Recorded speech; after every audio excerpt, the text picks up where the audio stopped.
Example 2, linear density. If a rod or piece of wire is homogeneous, then its linear density is uniform and is defined as the mass per unit length. This is the Greek symbol for rho, and again it's equal to the mass per length and measured in kilograms per meter. Suppose, however, that the rod is not homogeneous, but that its mass measured from its left end to a point x is m, which is equal to f of x, as shown here in figure 5. So this part of the rod has mass f of x. Now, the mass of the part of the rod that lies between x1 and x2 and is given by the change of m equals f of x2 minus f of x1. So the average density of that part of the rod is the following.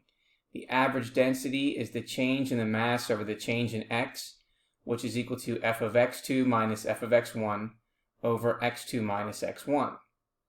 Now, if we now let the change in x approach 0, that is, as x2 is approaching x1, we are computing the average density over smaller and smaller intervals.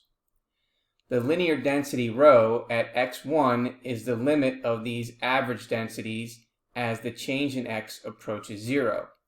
That is, the linear density is the rate of change of mass with respect to length. So symbolically, we can say that rho is equal to the limit as the change in x approaches 0 of the change in m over the change in x, which is equal to the derivative of the mass with respect to x. Thus, the linear density of a rod is the derivative of mass with respect to length.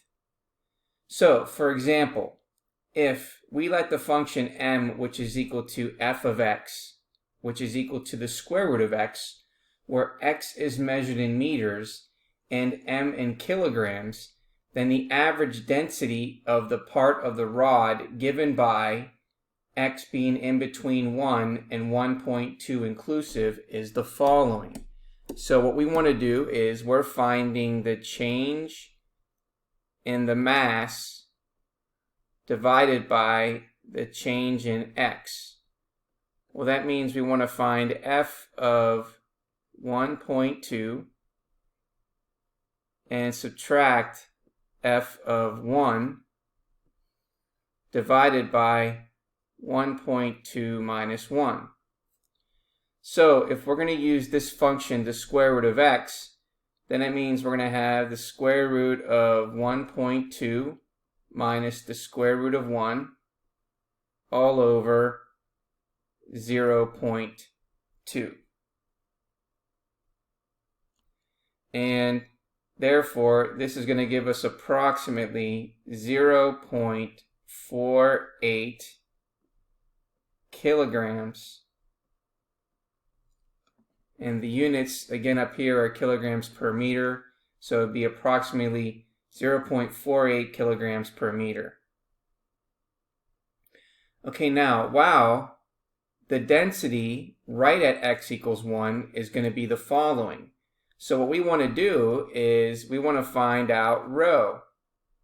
Well, rho is equal to the derivative of m with respect to x. And so we know that we want to find the derivative of the square root of x.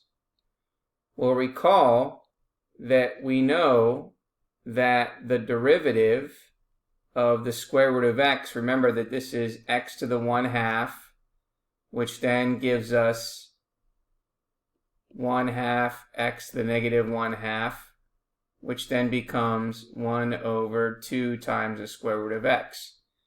So therefore, the derivative is going to be 1 over 2 times the square root of x. And now what we want to do is now we're going to evaluate this at when x is equal to 1. So when x is equal to 1, then rho is going to equal 1 over 2 times the square root of 1, which is going to give us 1/2, which is 0.50 kilograms per meter.